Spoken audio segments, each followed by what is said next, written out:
Welcome to this review of round number 1 of the Honeydew series at Kyalami, as the drivers are preparing to start the warm-up lap, and they're off. We're driving the rFactor 2 Formula 1 1979 mod. The series consists of 8 rounds. Each round is 60 minutes long. And we're not just driving for championship points, but also for cash, for prize money. Sim Racing Online has donated 150 euros into the prize pot, and each driver has paid a contribution fee of 5 euros, which also goes straight into the prize pot. That's added to the overall prize money. Dino Paolini is on pole position. He did a blistering lap that basically all the other drivers couldn't touch. It was really outstanding and a bit jaw-dropping, to be honest. Good for him. The majority of the field consists of only 4 car makes, which is the Williams, the Renault, the Ligier and the Ferrari. All the other cars are the spent stuff, were deemed not fast enough to race with, which is probably true. These 4 car makes are probably the fastest car in the total car package. All the drivers are now weaving a little bit to warm up their tires and their brakes, which is crucial for the run down to turn 1. You want to get as much heat into them as possible to stop the car in time and have the best cards for the first lap.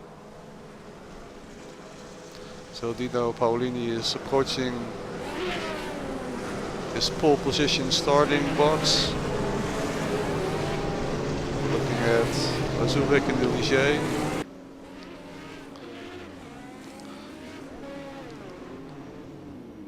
Everybody is lining up into their box to start the race.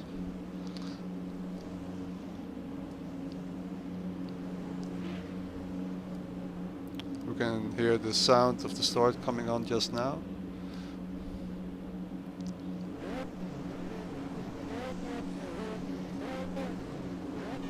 Lights are going green and we're off. As I said, braking zone for turn 1 is pretty crucial. You have to be a bit earlier than your normal braking point. As you can see the first incident of the race happening, which is followed immediately by a second incident. So let's go back and play a replay of what just happened there.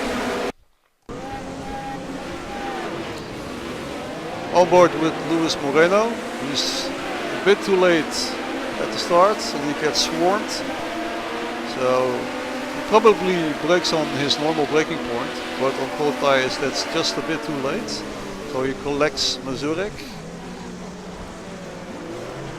It causes a bit of chaos into turn 1. And then we can see the other incident of Jose Casanova. So let's go back and see what happened there. We're now looking at the Renaults of Jose Casanovas and Paulo Lima, who were involved in that second incident. So, as you can see in a bit, Jose Casanovas is already starting to blow up his engine. It starts smoking right about now. And he sees that, of course, and starts slowing down on the apex, which catches Paulo Lima totally by surprise. And Jose Casanovas' race is already done. Engine blown, race over. Not what you want on your first race, but it is what it is. Nothing to be done. So I was sitting in the Williams in position 8, and I thought, well, not bad. Position 8, let's see what the race brings. But I wasn't expecting to move up to 4th place already after turn 1 and 2. So I just managed to avoid all the drama. Braked a bit there to see what happens. And I just cruise around all the incidents, and now I find myself in position 4. Just behind Yuri Gijssen, who moved up to 3rd place. All this didn't affect the pole sitter Dino Paolini in the slightest. He reached turn 1 first from pole position, and he stayed there in a very commanding lead on the first lap. Luis Santos is in 2nd place behind him now. Yuri Gijssen is in 3rd, and me, John van der Geest, in 4th place. And because of the drama into turn 1 and 2, I have now about a 2 to 3 second gap to position number 5. On lap 2 I'm behind Yuri Gijssen, fighting with him for 3rd place. And he runs a little bit wide into that corner, which gives me an easy passing opportunity. So I just go inside him, take 3rd place. Yuri was on the harder tires, which take a bit longer to warm up, and I was on the soft tires. So that explains that. Still on lap 2. Behind me and Yuri Gijssen is Paul Lima, followed by Nick Phillips and Mazurek, who was recovering from his first lap incident. So yeah, Nick Phillips gets a very good slipstream and is going for gold. But either he thinks better of it or Paulo Lima is braking very late. In any case, that gives the chance to Mazurek to catch up a bit, to make up some ground, because those two drivers are fighting for 5th place.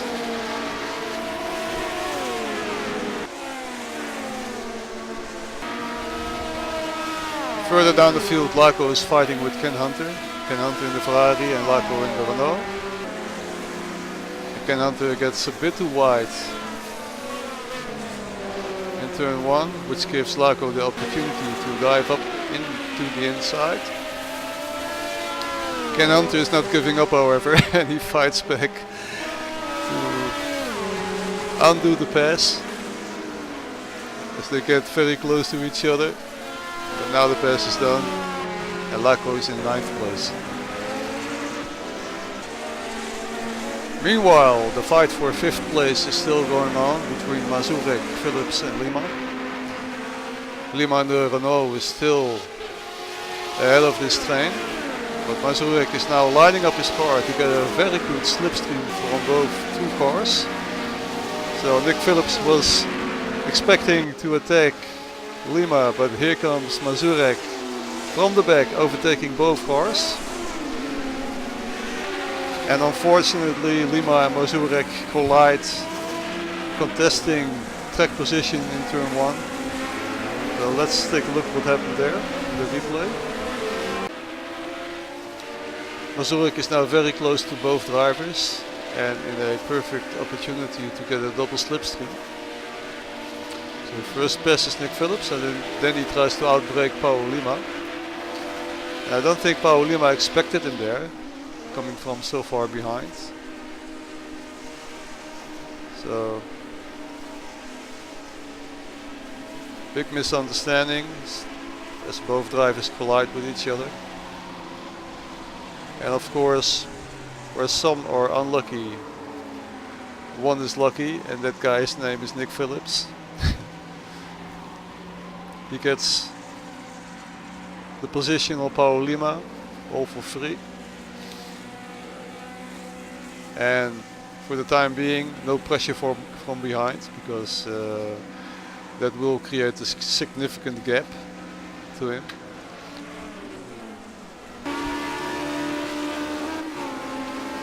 Beginning lap 5, Yuri Gijssen is still behind me, fighting with me over 3rd place.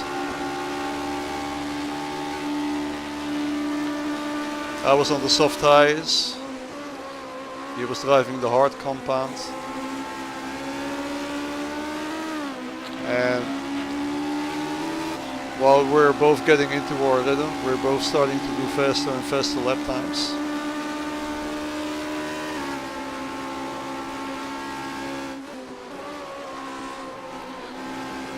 Marcus Jr. is trying to unlap himself in the Williams, passing Dan Hook in the Ferrari, who is in 12th place. Marcus Jr. is in 15th place at this point in time. Marcus Jr. had to stop at the end of lap 1 into the pits and had to fight his way back through the field.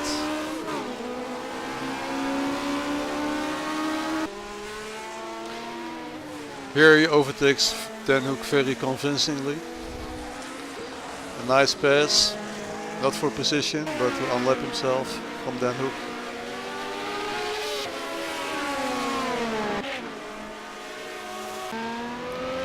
This is funny.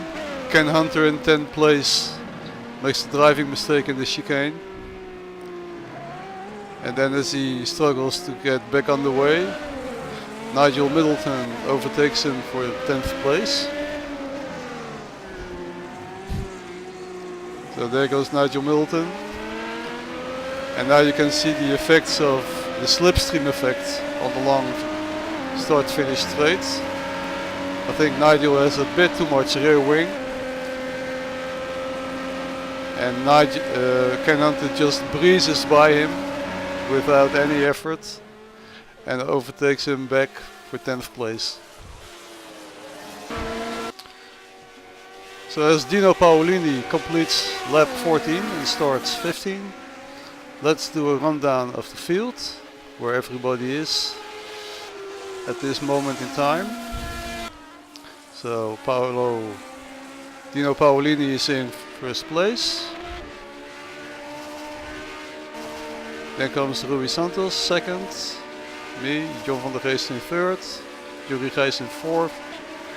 Michael Mazurek fifth. Nick Phillips sixth. Laco 7. Paul Lima 8. Berit Eriksson 9. Dan Hook 10. Rob Milliken 11. Nigel Middleton 12. Marcus Jr. in 13th place. Ken Hunter 14. Luis Moreno in 15th place. Darian Bailey is out, as is Jose Casanovas. And then we're back to Dino Paolini, who has a very commanding lead in the race. So this is the gap from first place to second. Rui Santos is quite a bit behind, lapping Dan Hook. On lap 18, the two Renault drivers, Paulo Lima and Laco, are fighting over 7th place.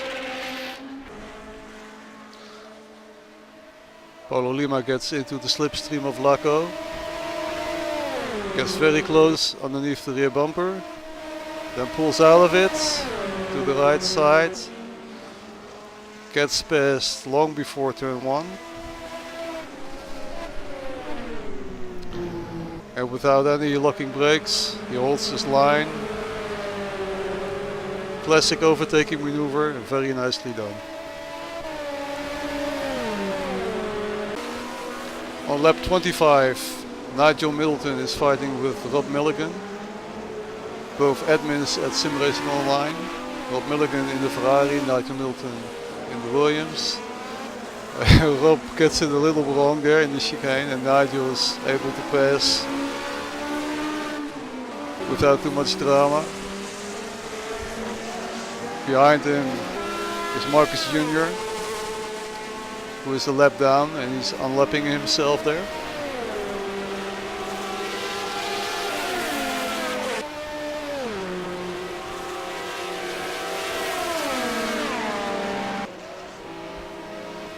Nigel Middleton, who is running a bit too much rear wing, is getting passed without too much effort by Marcus Jr.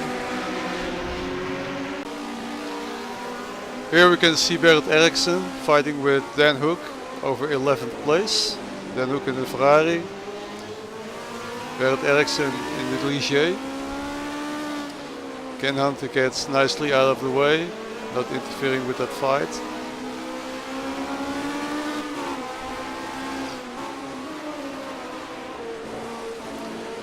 And Berit would get an easy free spot because Dan Hook is about to go into the pits.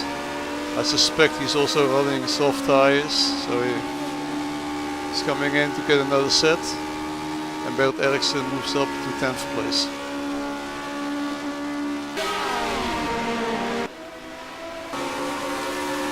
Nick Phillips, Dan Hook and Rob Milligan are all fighting over position 9.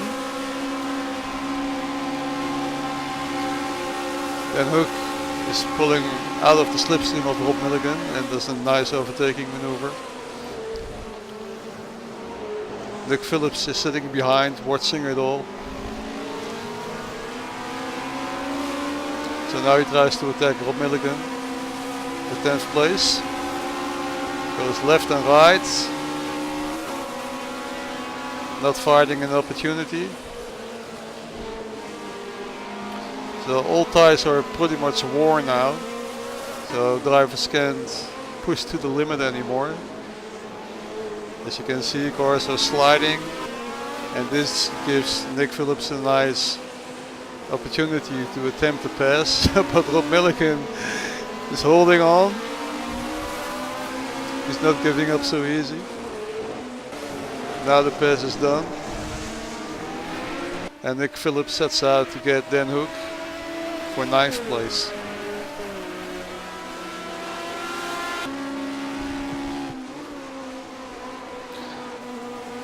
I'm chasing Yuri Gijssen now on the last lap of the race. Yuri is in 3rd place and I'm in 4th. I had opted to pit one time to get soft tires, and then the plan was to overtake the whole field back again, everybody who had passed me. But it was too little too late. Only on the last lap, on the last corner, I would be able to catch up with him.